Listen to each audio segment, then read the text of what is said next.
Chapter 3 of the Sirens and Other Wonders. The first place they came to was the island of Sirens.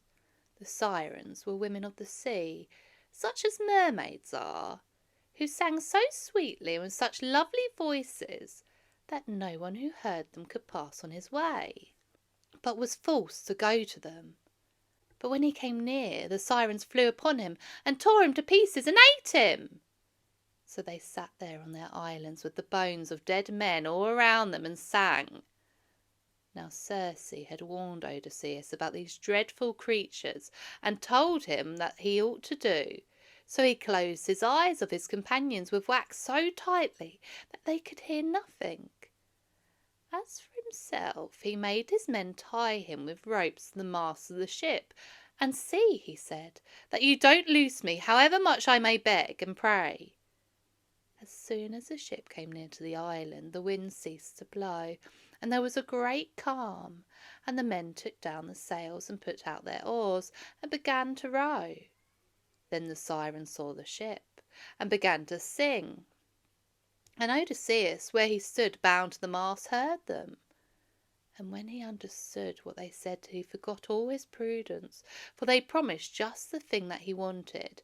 For he was a man who never could know enough.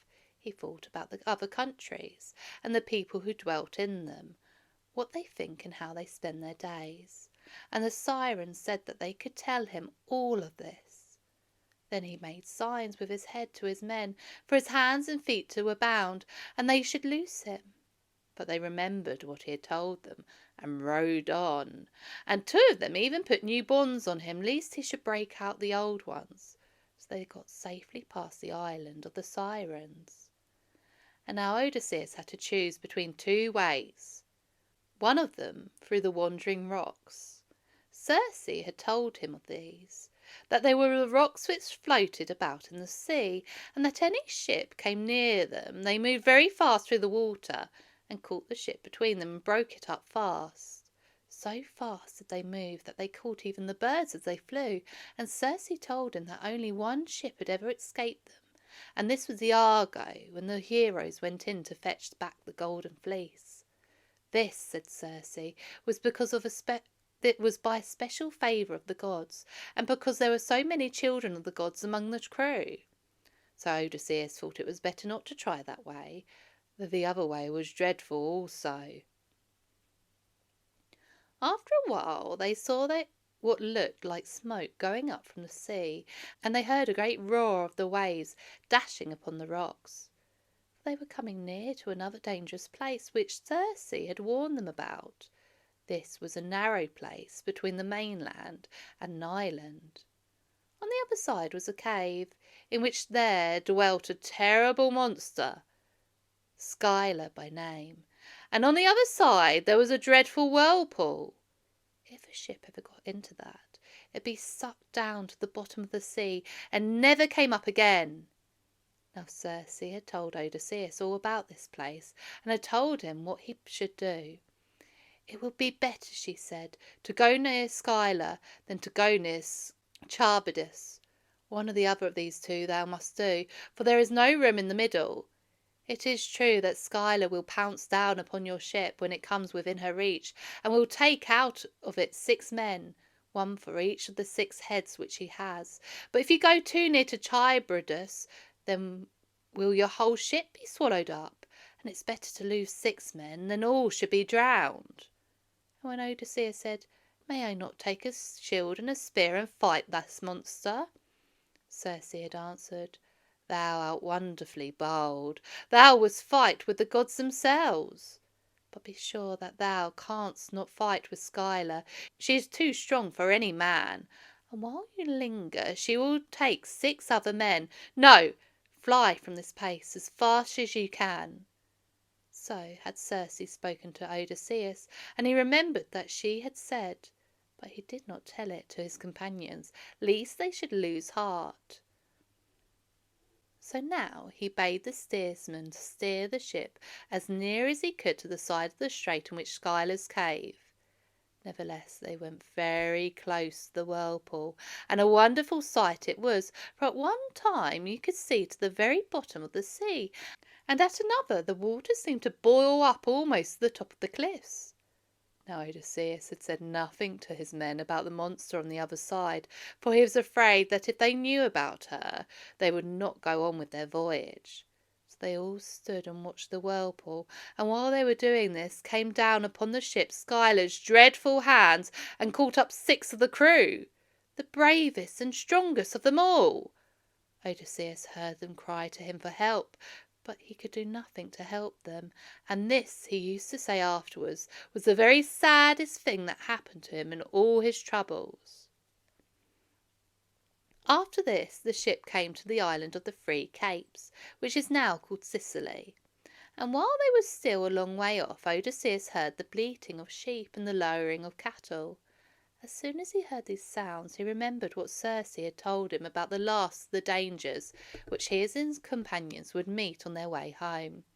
What Circe had said was this: "You will come, last of all, to a beautiful island where the sun keeps its herds and flocks. There are 7 herds of cattle, and 50 in each, 7 flocks of sheep, of 50 also, and each has a nymph to look after it. Now, I advise you to sail by this island without landing. If you do, you will get safe home. But if you land, perhaps your men will kill some of the sun's cattle and sheep for food. And if they do this, something dreadful is sure to happen to them." So Odysseus said to his men, "Listen to me. Circe told me that this island was a very dangerous place, and that we had better sail by it without landing, and that if we did, we should get safe home. Think now how many of our companions have been lost, and that we only remain. Take my advice, I pray you, for some of us at least will be saved." But Eurylochus said, "Truly, Odysseus, you seem to be made of iron, for you are never tired, and now you'd have us pass by this beautiful island without landing, though we have been working for days and nights without rest. Perhaps some storm will fall upon us, or a strong wind will spring up from the south or the west, as it often does in these parts, and break our ship to pieces. No, let us stay for the night and sleep on land, and tomorrow we will sail again on the sea till we get to our home." And all the others agreed with what he said. Then Odysseus knew he was going to suffer some terrible thing, and he said, "You are many and I am one, so I cannot stop you from doing what you will, but swear all of you an oath that if you find here any flock of sheep or herd of cattle, you will not touch them, no, however hungry you may be, but that you will be content with the food that Circe gave us." So they all swore an oath that they would not touch sheep or cattle. Then they moored the ship in a creek, where there were little streams falling into the sea, and they took their meal upon the shore, and the meal they mourned for their companions, whom Scylla had carried off from the ship. And when they'd done this, they slept. The next morning Odysseus told them again that they must not touch the sheep or cattle, but must be content with the food that they had, and he told them also the reason. "These creatures," he said, "belong to the sun, and the sun is a mighty god, and he sees everything that men do all over the earth. But now the wind blew from the south for a whole month, day after day, except some days when it blew from the east. Now neither the south wind nor the east wind was good for voyage, so that they could not help staying on the island. As long as any of the food that Circe had given them remained, they were content. And when this was eaten up, they wandered about the island searching for food. They snared birds and caught fishes, but they never had enough, and their hunger was very hard to bear."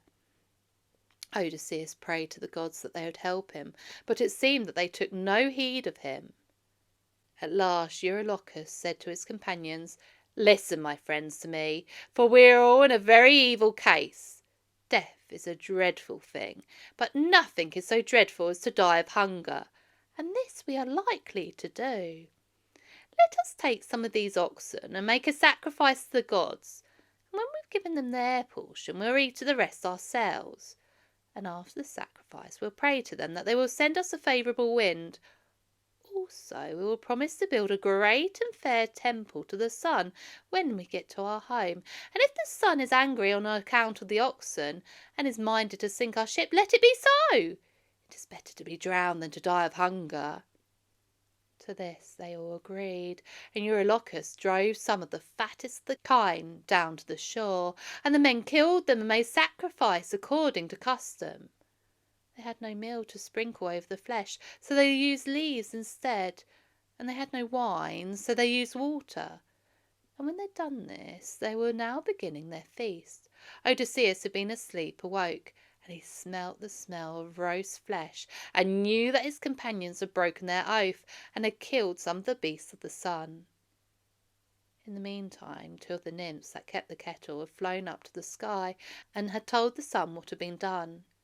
And when the sun heard it, he was very angry, and said to the other gods, "See now what these wicked companions of Odysseus have done. They've killed the kettle, which is my delight to see, both when I climb up the sky and when I come down from it. Now, if they are not punished for this evil deed, I will not shine any more upon the earth, but will give my light to the place of the darkness that is underneath it." And the king of the gods answered, "Shine, O sun, upon the earth as thou wont to do. I will break the ship of these sinners with my thunderbolt, while they're sailing on the sea." Odysseus was very angry with his companions, and rebuked them for their folly, and because they had broken their oath. But he could not undo what had been done, and the kine were all dead. And the men were greatly frightened by what they saw and heard, for the skins of the cattle that had been killed crept along the ground, and the flesh bellowed on the spits as if the beasts had been still alive. Nevertheless, they did not leave off feasting on them. For 6 days they feasted, and on the 7th day they set sail. For a time all seemed to go well, for the wind blew as desired. But when they were now out of sight of land, suddenly all the sky was covered with a dark cloud, and a great wind came down upon the ship, and snapped the shrouds either side of the mast. Then the mast fell backwards, and broke the skull of the man that held the rudder and steered the ship, so that he fell into the sea. Next there came down a great thunderbolt from the sky, and the ship was filled with fire and smoke from one end of it to the other. And all the men were blown out of the ship, and some on one side and some on the other. Only Odysseus was left, and he stayed on the ship till the ribs were broken away from the keel by the waves, and when only the mast and the keel were left together, Odysseus bound himself by a thong of leather to them, and sat on them, and was driven by the wind over the waves. All night long he was driven, and when the day dawned he came to the passage where there was Scylla's cave on one side, and the great whirlpool on the other. Now there was a fig tree that grew at the top of the cliff, and was above the whirlpool. Circe had told Odysseus of this same tree, for she knew all things. And Odysseus remembered her words, and when the keel and the mast were carried up to the top, he caught hold of the branches. But he found that he could not climb any higher, so he waited till the keel and the mast should come up again, for they had been swallowed up. For 4 hours or so he waited, and when he saw them again, he loosened his hold on the fig tree, and caught hold of them, and sat upon them as he had done before. Now, after the water had risen to the top, there was a calm for a little time before it began to sink again, and Odysseus paddled with his hands as hard as he could, and so got away.